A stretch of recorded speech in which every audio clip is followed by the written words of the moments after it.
There we go. Now we're started. A brand new episode. Dude, honestly, today has been a great day. I've been Today's up been since, such a long day. I've been up since 5. That's crazy. Like, you have. I yeah. had a shoot at 6 a.m. this morning. It was awesome. The shoot went so good. I shot from 6 to 8 this morning, and it went amazing. But like, holy cow! I took a nap today for like 2 hours. That's actually why I haven't taken a nap in literally like I don't even know how long. Like years, probably. Years? Yeah. What's wrong with you? Like I work. Like I just work all the time. What I don't about have time for Sundays? naps. No, I don't honestly. I can't sleep in the daytime. I take naps after church. I can't sleep on the car or planes either. So. I don't know how I'd live. But guys, today I edited a reel. Y'all probably saw it. Took me 2 hours to do. It was one beautiful reel. though. It was actually amazing. It was like because I don't know why I just turned the fan off. I'm stupid. It's fine. I We'll just do the first half. Okay. But it's gonna get hot. no, it took 2 hours because the one reel, the actual like time frame, I think it was like 8 minutes. Of, Yeah. like, stuff that I had to cut. Yeah, between. but you did such a good job. Thank you. Like I was watching it and I was like, dang, he cut exactly the right amount for each topic. It was crazy because like it was like 3 edits. Like the first edit was like a minute 45, and then I cut it down to a minute 15, and it ended up being a minute 3. That's what I did today. I had 4 hours of footage to make that 3-minute reel. I think it was 3 minutes. I had 4 hours of footage and I cut it down to 3 minutes, and I was very proud of myself. Come on. Because essentially what I'm doing now, which you brought it up 2 podcasts ago when you said like I edit to like voices instead of music. So I've started like doing that because it's a more natural way of storytelling. So I brought my GoPro on the shoot and I mic'd myself up, and then the whole time I was shooting, I just set up my GoPro off to the side and talked like you always do when you're on a shoot. Like you just talk to your client, like walk them through maybe your model, whatever you want to call them. And so then I had all this footage that told a story of the day. So I like edited it all up together and put it on TikTok. Granted, as of now, it's only at 30 views. So run that sucker up because I'm trying to get paid. But yeah, it did take me like 2 hours to get through all that because the audio, like obviously you can't scrub through audio like you can video, where you can see exactly what's going on. And then naturally, you were too far away to sync it. Or does GoPro do audio? Yeah, it does do audio. I was too far away to sync it for most of it, but I got some good portions. But I learned now that I just need to sync it before every like shoot. Just like yell at the camera or something for a few seconds, just so I can sync it up. Because you can't tell that it's not accurate. But, like, if you know, you know. Yeah. Because, like, I was giving directions that just didn't line up. But, like, you couldn't really tell. And I was really excited because I got, like, 2 likes. And then that was it. I went to see who I went to see who it was, and it was the guy's parents. Nice. And I was like, dang it. So, yeah, run up my TikTok, please. I have a wedding coming up in 2 or 3 weeks, and I plan on like mounting my Insta360 to my cage of a camera. Dude, we need to talk about this. Is a hot take, but the dual camera harnesses. I don't know what you're talking about. Wedding photographers. Oh yes, I know what you're talking about. The one that everyone has. Yes. Yeah. Awful. Yeah. They're so ugly. I think they're ugly, but they are useful. No, yeah. Instead, guess what I went for? Huh. 2 Peak Design clamps, one for each side of my belt. You know what I do? Just one Peak Design strap, and I just set the other one on the ground. It's just fine. Dude, see, I can't be putting my camera on the ground, especially since you don't have like a way to balance your camera on the ground. You just put it on the ground. Like, you know how I have this base plate? I have like the little 3 thing.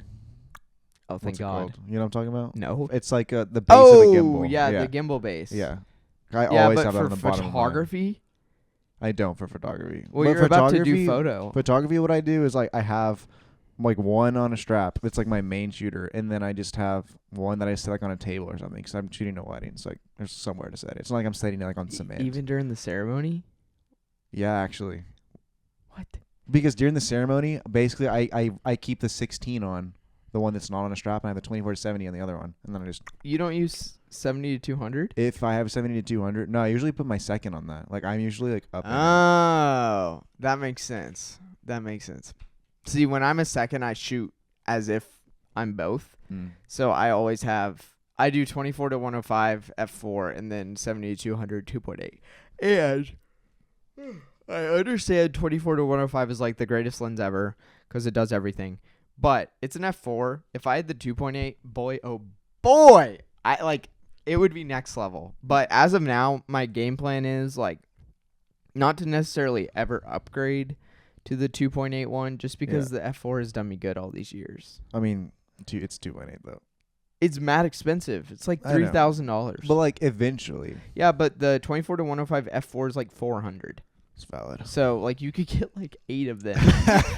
So but yeah. Dude, can we take a second though? And like, so we released a lot of reels. One could even say one a day. One could say too many. I'm just kidding. But it never phases to like amaze me how like ignorant people on the internet are. That's genuinely facts. Like, and by that I mean us. And like but then it's like no, like people will like comment something on the reels that has like nothing to do with what we're saying and act like we're like stupid. Yeah. And like for an example, we made a reel about roasting like a variable f5.6 to 8 variable lens or something. F4 to 5.6. 4 to 5.6. It was about the 75 to 300. And someone decided to comment and they said, yeah, well, if you shoot just at 2.8, then like you're not skilled, which is valid. That is valid. But we don't do that, and we didn't claim to do that. That's not the Yeah. reason. We're not saying you have to get a 2.8 lens just to shoot a 2.8. It's just good to have. The other thing is most people who are shooting on that lens, they're shooting on a crop sensor camera. 1, because it's a crop sensor lens. So you're already losing light. 2, they're probably shooting sports photography,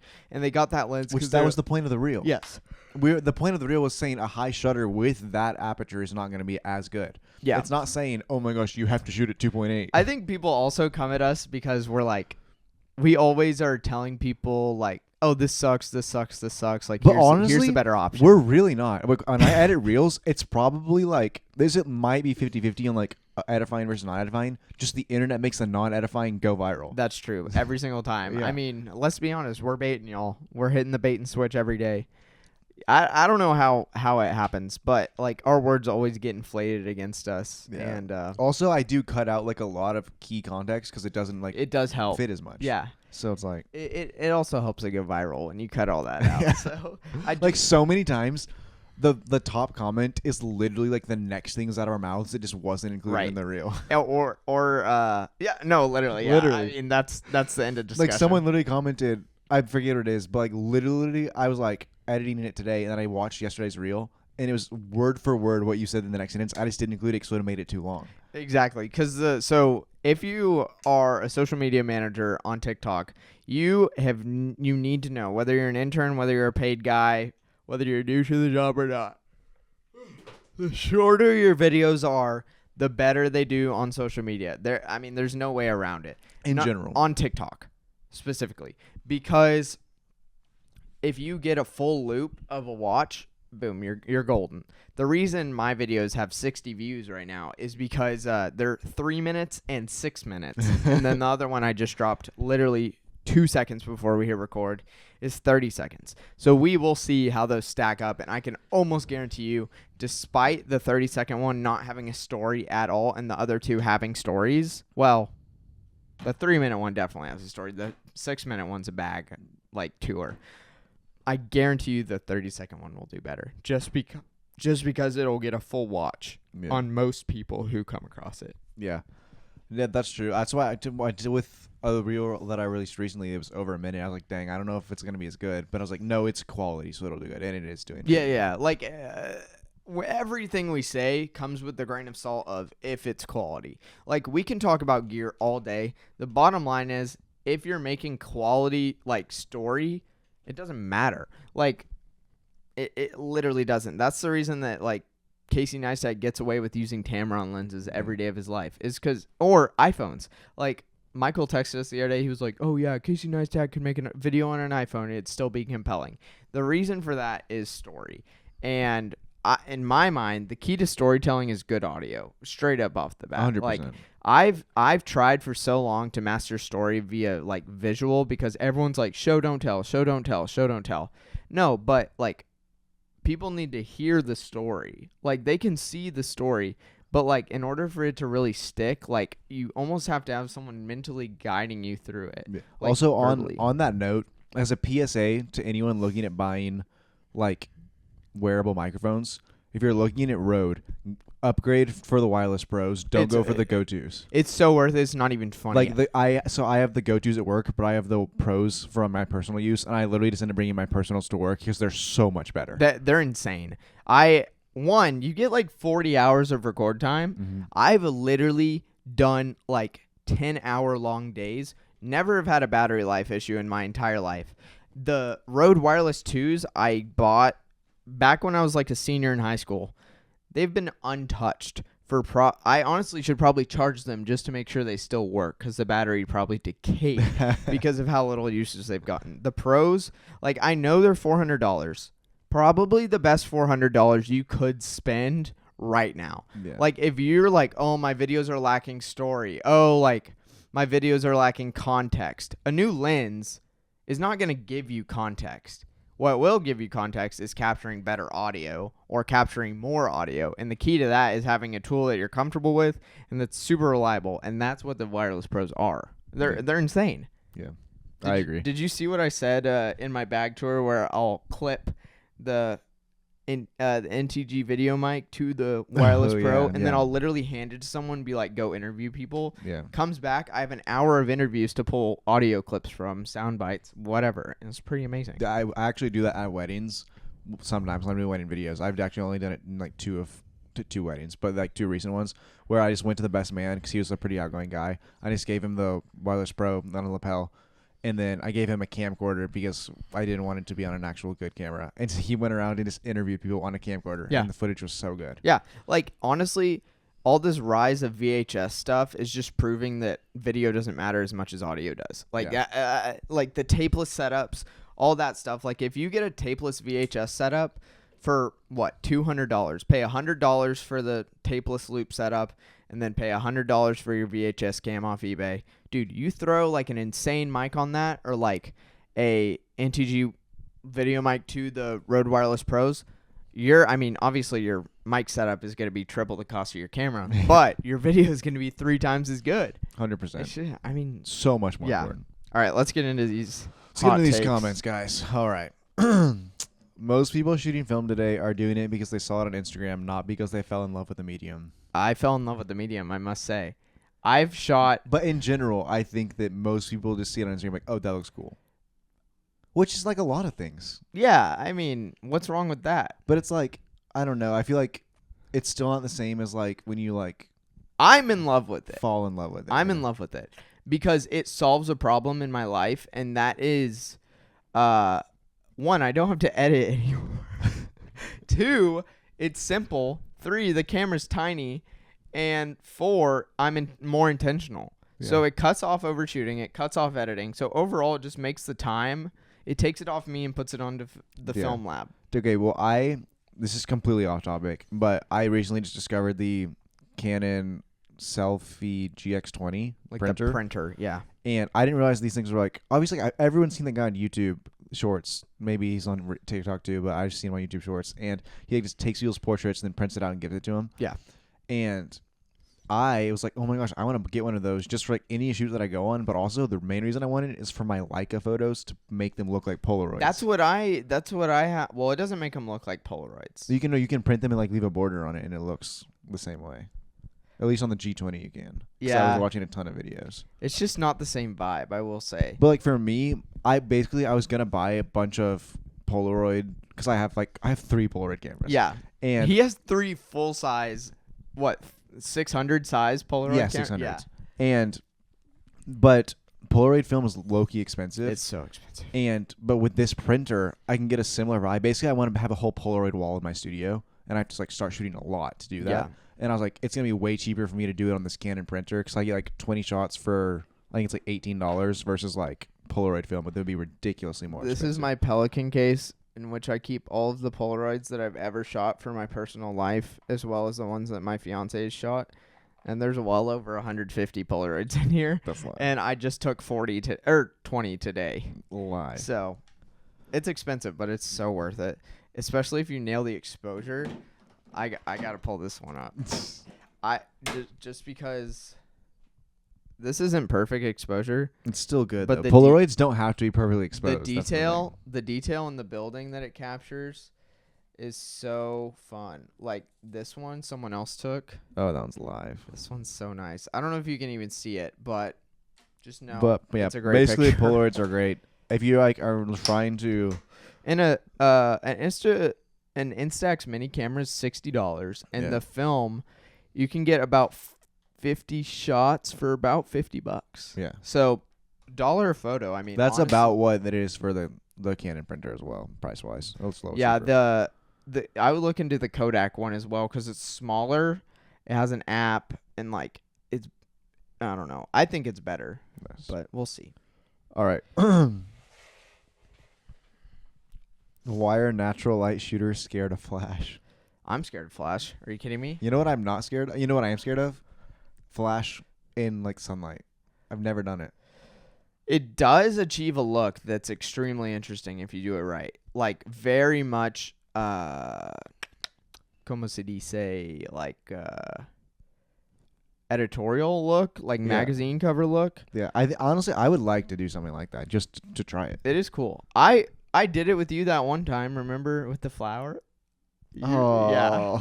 Yeah, but those photos did turn out good. Yeah. If we weren't such trashy models, they would have turned Dude, out pretty good. That one of you in the truck with Arizona, unbelievable. Oh, that one's so bad. Well, that's just because my Unbelievable. skin was There's atrocious. just some atrocious photos from back then. I pray that you guys never find these photos on No. the internet. Goodness.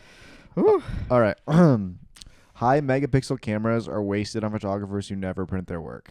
Okay, I gotta say, man, I dodged the EOS R5C because I was like, too many megapixels? Too many? Not too many, but like, let's be real here. The reliability of the R6 Mark II. Here is my main issue with the R5C.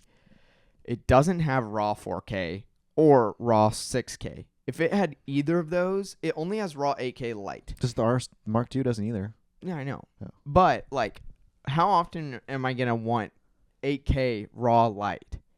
Honestly, I think the next camera I buy will be the R5C, and it's more for the photo capability than the video capability. Okay, but the photo capability, one, it doesn't have IBIS, so I'm worried about the reliability of that during a wedding when I shoot on at 200 millimeters like all the time. Yeah. Two, low light capabilities, which is what I need if we're being honest. Dang, so then what would worse. be what's the Canon camera that's big megapixels that's just more on photo, not? But see, I want R5. the hybrid though. The R5 Mark II is even better because it has IBIS and better it's than the R5, same specs. but it's not better for video. It's the same. Well, But what is it, like $6,000? it is. Yeah. It's super expensive. So that the reason for the R5C as a photography camera, honestly, is landscapes or studio photography. Like Yeah, if if you're it's in a based- if you are in a studio 100% of the time, the R5C is your camera. Like if you're locked off 24/7, if you have a stabilizer on you 24/7, if you have studio lighting 24/7, basically if you're going to be at that base ISO of 800, you get the R5C. Does it have a base 16 or just 800? It has base 3200. Yeah. Yeah. So fire. I also wanted it to be able to match my R6 in a moment's notice, like at any time, which I it will can. say, the Mark II is, but it does look a little different than the Mark One. Really? I've tried to edit stuff together, and every now and then I'm like, Yeah. But I mean, it's definitely fixable. But I think it's definitely fixable. Yeah. Because I'm gonna it's just say not. like, It's just not as much as like I thought I could just copy and paste. But you definitely no. have to tweak some stuff. Yeah, you definitely can't copy and paste between them. Because I do remember grading on the R6 II was wildly different than Yeah. the R6, which I'm fine with. I'm fine to take that extra second because the odds are the R6 will be like B camera. How many more years do you think until your R6 Dude. craps out? I've been waiting on it to crap out all year. I really did think it was going to be this year, and it's still going strong. And now that we'll have, so this will still be my main camera. The R6 Mark II will be my podcast camera. Yeah. So it'll basically sit in this office 24/7, just as a office camera. Nice. It won't go anywhere with me really, except to weddings or when I need a secondary camera. That's pretty much it. The R6 is still going to be my like go-to just because like I want to abuse this camera as much as possible and not run up the R6 II yet. Like once this one craps out, I'll probably get another R6 II and then I'll have two matching cameras and it won't really matter which is which. But for now, R6 II will be the podcast camera and the R6 will be my everyday camera. So The sucky part is I am about to have to spend like $200 on like all the accessories and stuff, but we'll live. Because I got to get a new tripod. Yeah. Got to get a new base plate, side handle cage, top thing. It's going to be rough. Yeah. So. All right. Oh, where'd it go? Most wedding photographers haven't edited a photo in years. They just copy and paste their preset. I don't think that's true at all. I genuinely do not think that's true. I mean, I think most people copy and paste presets, but you still tweak it. But like, No, the amount of people that I see who genuinely do go into like the transform module and like perfectly perfect everything with their lines and stuff. No, I'm like, yeah, I'm sure like the best of the best do, but this is like most wedding photographers. But what even count? I guess we just do not. I don't even know what an average wedding photographer is. Is it me? I don't know. Like, am I better than average or am I average? Because, or worse than average? Because I genuinely do not think I have an understanding of what an average wedding photographer is. Because, like, look internationally, trash. Yeah. Versus we live in freaking DFW, which has unlimited luxury wedding photographers. There's so like many. our comparison many. is so far removed from us that it's amazing because we can be like, oh well, I'm gonna get 10 times better every wedding I shoot because I'm comparing myself to these. That is true. people. I will say, like, you can literally see the growth from every single wedding that you do. Yeah, which is why I recommended you to raise Like, your rate. I remember the last time I shot a wedding, and Court's on my photo. She's like, "Wait, these are actually good, dude." Because previously, like, I hadn't liked his past 2 wedding photos. Like, they hadn't like wowed me. Yeah. This last wedding, the one you did for Delaney, I was like shook. I was like, how did you manage to take concert photography and incorporate it into wedding photography? Come on. So I'm gassing him up too much. He's turning red. But yeah, I'm excited for you to shoot that wedding of the I don't want to air out their name. Yeah. But the people that I recommended you to. So yeah, and they're really excited. Like, they were super grateful, and I think they appreciate your pricing, being super honest and fair. Come on. So everyone book with Luke because he's on his up and up. We're up and coming wedding. Yeah. I feel like, I don't know. It's also cool because, like, for me now, weddings are becoming something that me and my wife do together, which is really fun. So that will soon be a thing for me because Morgan low-key has an eye now. You should do it. She in London, bro. She had her little Nikon. Bro's clutching shots like left and right. Like she's on her bachelorette trip right now, but so I haven't looked at her photos, but I could tell. Dude, you know when you can tell someone's that just taking gave me a good photo? such a good idea for a YouTube video. Like, we should do like a photographer Olympics with like our photographer friends and like just stupid stuff. Like, you have to be running at least 10 miles an hour and take who could take the best picture at 10 miles an hour. That's a great idea. That'd be like go dummy hard. That's something for September or October. Yeah. Once we're past my wedding, it will be tough. It's all games. Anyways, like, someone clip that and send it to us so we don't forget. Okay. Astrophotography relies more on editing skills than actual shooting talent. That's just not true at That's all. 100% true. Astrophotography? You literally put it on like a star tracker and it just does everything for you, and then you have to edit it. Okay, that's true, but like you're still knowing what settings to do to make it perfect. Yeah, but you've done one star, you've done a million. Dude, but no, that's just not true. It's like the same thing as shooting one galaxy, 2 galaxies, Yeah, tell that to Jesus, bro. What? No, because like every time you're dialing in your settings, like I have never taken an astro picture that I haven't taken like 30 of the same shot. I've never taken a good one, so I want to get an actual good astrophotographer on this podcast and like pick their brain. Yes. If you're an astrophotographer and you live in DFW or are willing to travel to DFW, and you're a normal person, we will have you on the podcast because all the people who DM us to saying they come on the podcast. Dude, I feel like the setup for that has to be mega expensive. You need a star tracker, telescopes. The lenses are insane. Star Tracker's the best one is only like $300. It's like $360, but because it's like a really good one, but it's budget and somehow it's better than like the rest of them. But like telephoto lens, like there's this one guy. I remember it was my first gallery I ever went to. His name was, I think, Gary McClure. He gave me a print for free, which was pretty sick of him. Come on. I don't know where it is. Somewhere in my parents' house. Actually, I do know where it is. That's a lie. But dude, his setup was insane. Like his L series lenses were literally the size of my entire body. Crazy. And I was like, how are you mounting that on a tripod? It's like, how is it not just like, Yeah, on my tripod, it was literally Dude, my legs would be like caving in. help. People always ask me about my tripod, and then I tell them like the legs are like $30 on Amazon, and they're like, oh.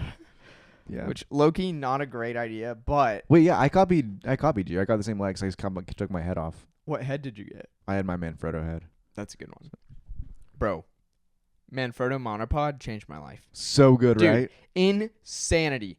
I don't like the head that it comes with. Yeah. I but do if you put a like- ball head on it. But I put this ball head on it. I do like the fact that it has a rosette adapter where you could mount a handle. It's amazing for like sports and stuff. That head is amazing. But if you're like backpacking or traveling or something, that's not an amazing. How small can yours get? The one you had. I don't. Your- About like that long. Yeah. Like it's It'll hang on the side of your backpack. But. Well, I had to stick it inside my back. It was too long. Mm. It was too long. But that thing was insane. Once I figured out like exactly how I liked adjusting it, like in what sequence. Holy mackerel. You don't realize like how often a monopod can actually help you. Like even when I used to second weddings and I was like just on my 70 to 200, just to have that extra bit of stability so I could like crank my shutter down if I needed to. Yeah. Was amazing. Yeah, I never really used it for that. I only use it for video. But having it to where I don't have to be holding. I mean, dude, my rig was like 25 pounds in London. Yeah. So like it was heavy.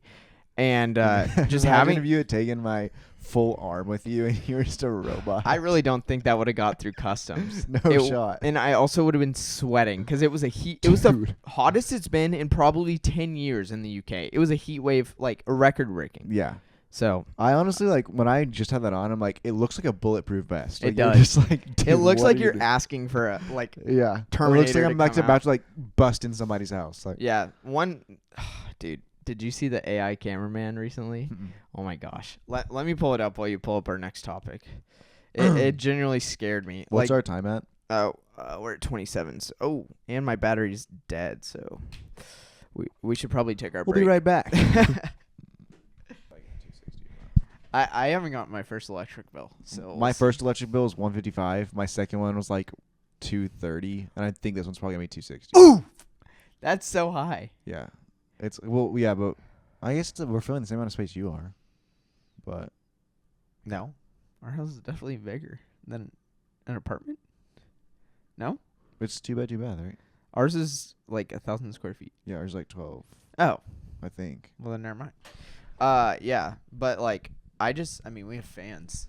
So Yeah, I need to probably just buy some fans. yeah, get some fans. Fans are awesome. I want to buy a bed jet. Do you know what that is? Oh yeah. I have So- seen. That's actually sick. Yeah, because that's Yeah. the only reason we put it down at night. I'm such a hot sleeper. Well, I do cooling pillows and cooling blankets. Yeah. And then I've been getting so many ads for like the cold blanket, and I'm like, is this real? whenever all of us are gone, like just me and Morgan, or like no one's staying here, we put it on away mode and like it goes up to 85, and then when we get home we put it back down. But that's like because we're gone for like a week or so. Yeah.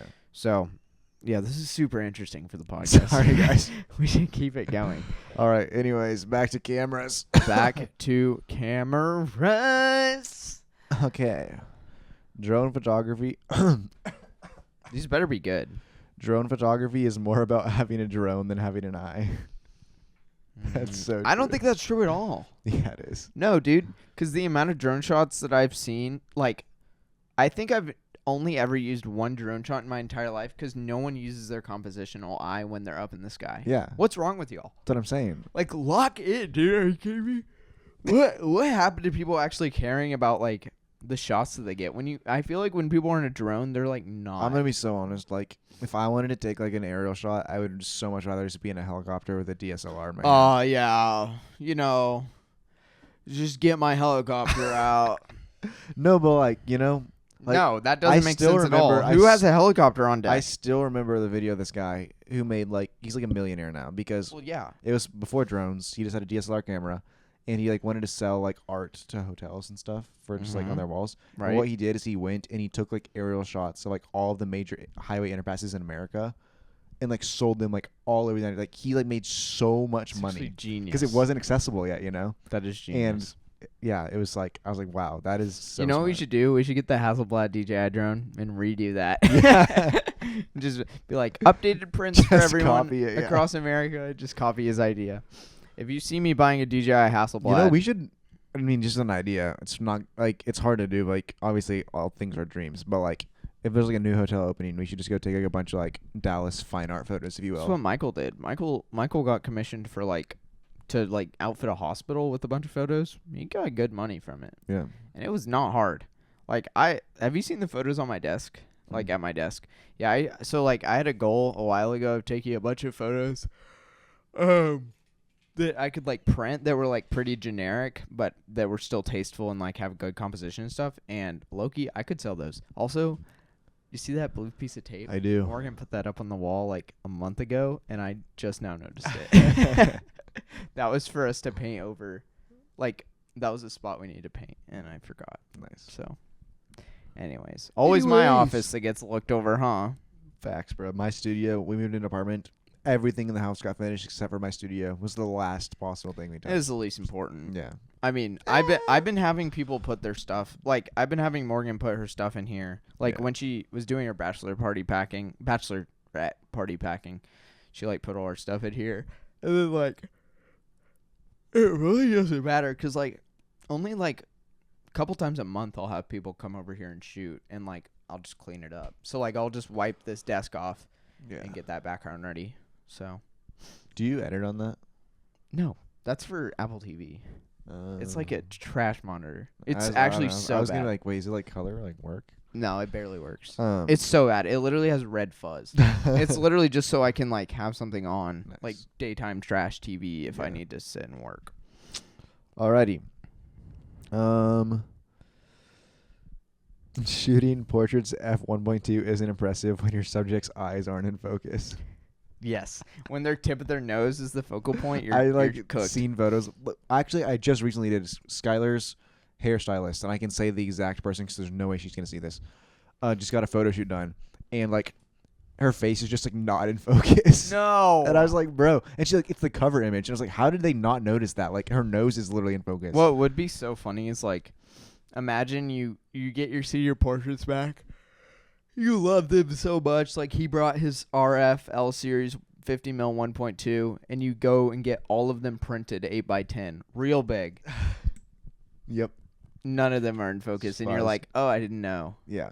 because you're looking at them on your phone or something. You would be surprised how many people don't notice stuff like that, though. One time I did a photo shoot for a company a long time ago, and I was very beginning to do photography. right, And I was obviously just shooting everything at 1.8, as one does. as one does. And I shot a group of 4 people, and I shot it in 1.8, so only one person's in focus because they're staggered in a line.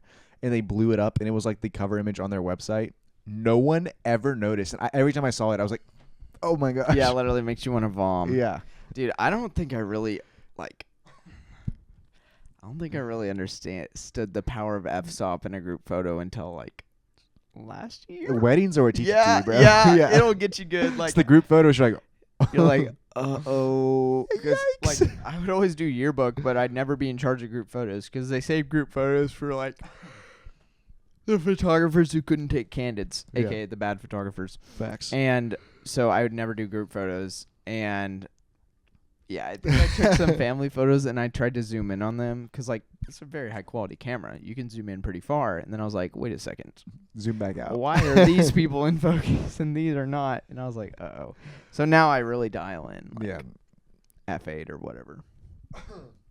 People romanticize medium format, but it's mostly unnecessary. I don't think it's unnecessary. I think it's awesome. It's not accessible at all, which is okay. Not everything needs to be accessible. The lens choices are difficult, I will say.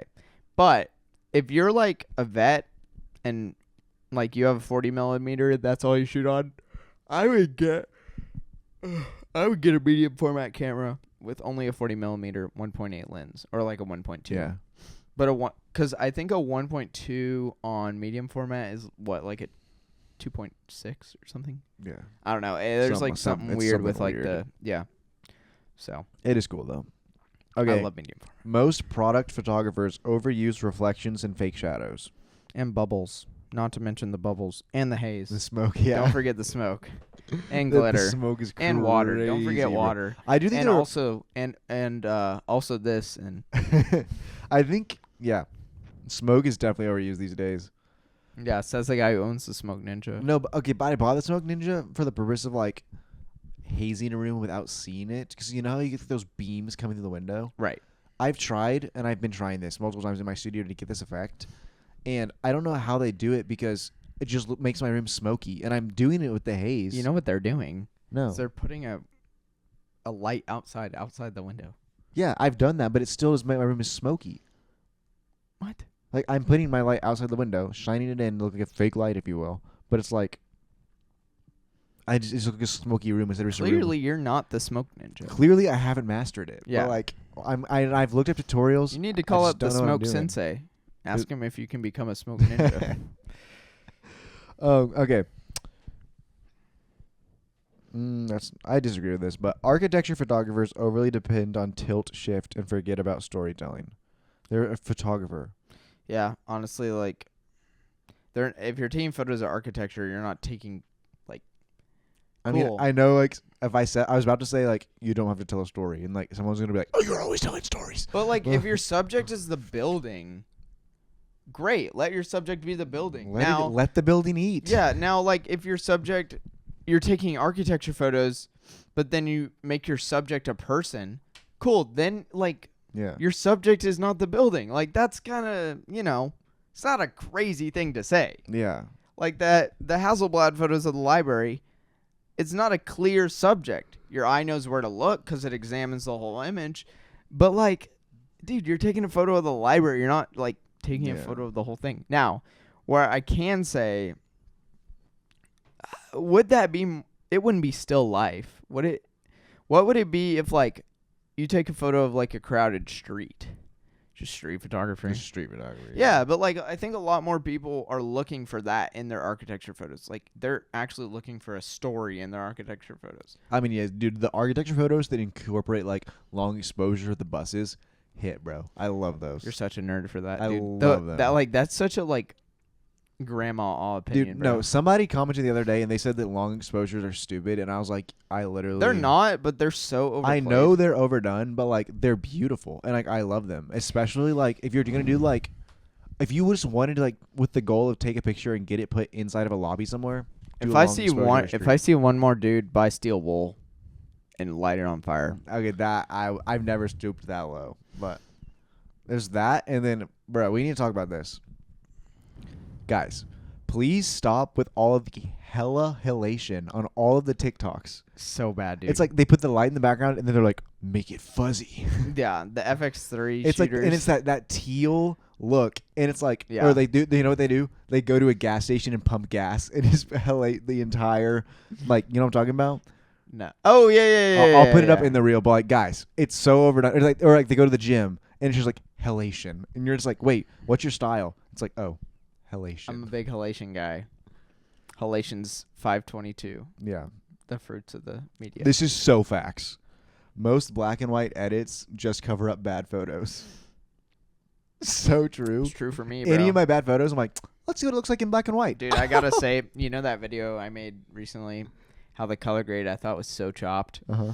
There was a hot minute where I put it in black and white. No, you can't. It looked so good. England does look good in black and white. It looked so good. And I almost called up the people and I was like, what if I did all this in black and white? But I did not stoop that low. You can't. But it would have been legendary. Yeah, the amount of times, though, like, you're just like, I wonder what it would look like.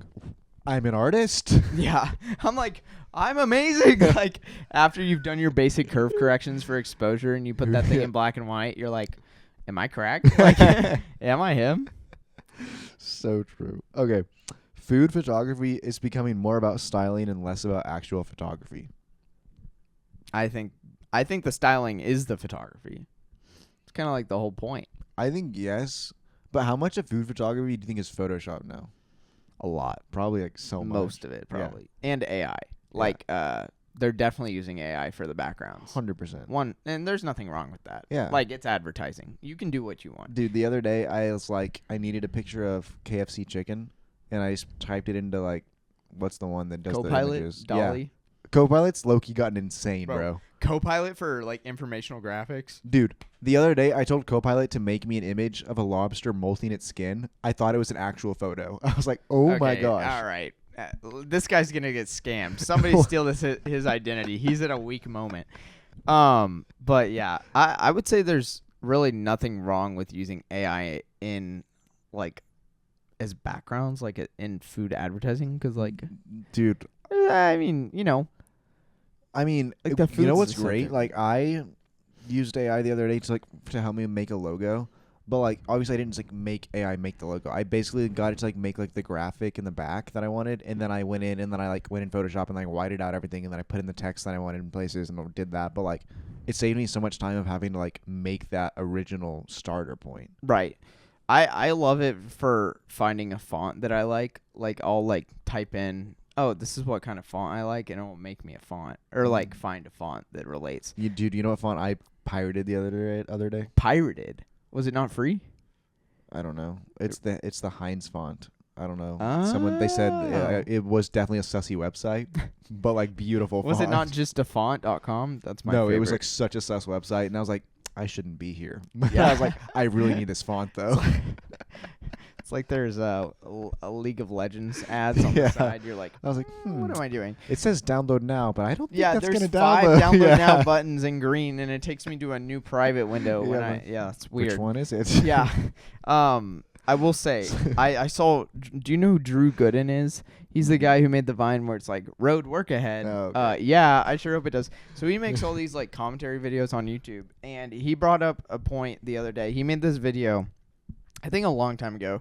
He was like, the internet got me addicted to protein, and he was just talking about all the different protein types, because you know you're supposed to eat like 1 gram of protein for every pound you weigh. So like, for me it'd be like too much. Yeah, I don't want to say my weight on the internet. I don't know why I brought that up.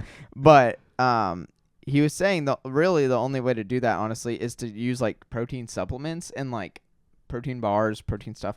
And he was like, he was like, protein brands are the only ones where it's like illegal to put like a random picture of a food on a protein bar package and be like, yeah, this is what we hoped it would taste like. And I was like, that's literally exactly what it feels like when people use AI in photography. It's like, yeah, this is what we hoped it would maybe taste like Yeah. back when we first came up with the flavor. And it's like, Yeah. no, this tastes like a brick of dust. What in the world is this? But anyways, what a tangent. If you can't take a good photo of yourself, you can't take a good picture of anyone. It's not true. I mean, if you can't do a good, like, if you have never put your camera on a tripod and taken a good picture of yourself, like, are you a photographer? I've never taken a good photo of myself. I don't think I have. I just, like, obviously, Because back when I would do that was when I was at my worst in photography because I had no one to shoot. no, but that's what I'm saying is, like, the amount you learn from doing that, like, I feel like it just teaches you so much. I didn't learn anything. Dude, I learned that I was cringy. No, the amount that I learned about like angles and like lighting and like just of, like doing that, and like, do you know how hard it low-key is when you like don't have an app yet and you have to like hit like the start Yeah. button, get in position, and then go back and look at it and over. It's like it's just reps, bro. It's I like guess you have a good point because I the most I've learned about lighting is filming and photographing myself. Yeah. So I guess you're right. it's literally like the reps that you get in are crazy. Like, you just need to speed. Like they say, the more you do anything, the better you Yeah. get, and the amount of reps you're getting. Just like, If you need to hit your 10,000 steps a day, take a photo of yourself. 10,000 shots a day. One photo, you need 10,000 shots. Yeah, it's bad. I low-key didn't know this min, but Cord explained it to me.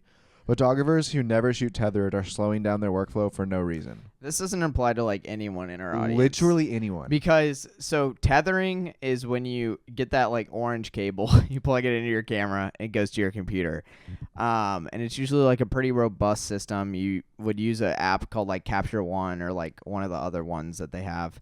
And it basically pulls all your photos into your computer and like shows you them as you're shooting in like a couple, like honestly I'd say like 300 milliseconds or less, which is insanely fast. So like you'd have a photo assistant or like you have your creative director looking at the photographer's shots as they're shooting them, so they can kind of figure out exactly what they're using. There is an extremely niche use case for that, in my opinion, because honestly, all the people watching us, not really studio photographers. Yeah. They're young In creatives. Dare I say the buzzword of content The studio creator. photographers are the ones just absolutely trying to kill us in the comments. Yeah. That's not true. Jason Momoa is photographer. Facts, bro. I almost like in a reel I was making, I almost used his image, and it was like he would be the one to be like sue us for like using his image. Yeah, so. he'd be the one to sue us for the cost of a gold Komodo 6K. Yeah. Is that on social media? Like, can you? Is it like everything's free game, right? Or no? I don't think so. Because like I just saw that what was it? Eminem suing Facebook for using like 150 of his songs, and like in their ads. He's like suing them for millions of dollars. Which obviously, if you can't use it in an ad, I know that. But like, if I just wanted to make a reel and say I go to like Google and pull an image off the internet off of Google, is it fine? I have no idea. Unless I'm assuming they could come and get me and like take some revenue from me. Like, okay, I'm not making any money yet, so like sue me, you know? Yeah, for real. But once if we get to that point, then I'll guess you stock Dude, we are getting close though. Yeah. So I gotta lock in on the whole business side of Gotta be things careful. for the what's it called, the LLC. Yeah. 'Cause we're getting so close to the point where it's like we're gonna have to start managing like taxes and stuff. Yeah. So excited! I'm so excited. This is funny. Most moody Most moody photo edits are most people can you speak? Most people who have moody photos just crush their blacks because they had bad lighting. No comment. I would say bad dynamic range, maybe. Yeah. Maybe your camera has like trash dynamic range, so you just crush your blacks. But I don't know. I feel like there is a use case for that, like Halloween. Yeah, that's valid. Okay. Film grain overlays and vintage LUTs are the new Instagram filters. You're coming for me right here, bro. The amount of times that this year that I've used a light leak overlay or a film grain overlay, too many to count. Yeah. Too many to count. Dare I say I use it tastefully. I don't use it for every video. But you could make a case that I'm just an Instagram videographer. So I mean, I do like film grain overlays. Don't get me wrong. Like I love them. For transitions? Sucker for a good film. I love a good VHS transition. Yeah. You ever just put like well, first of all, did you know you can like add grain to video in Premiere? Yeah. I think I did know that. You can, but it's like a little like yeah. But then they also have like the downloadable assets from whoever sells them that you can just like put film grain on stuff. That's what I do. But yeah, shout out. Actually, I'm not shout out Yo Mama. Give me sponsor us and then we'll shout you out. But got him. Well, that's all we have. Dude, I'm exhausted. I've been yawning all day. I'm probably gonna go play Fortnite by myself. But you should yawn. I'm gonna make you yawn through the camera. I need to yawn. Hold on. Ready? Well, actually, good one. Christian Chambers, that's for you. Biological warfare. Okay. Love y'all. Thanks for watching. Bye.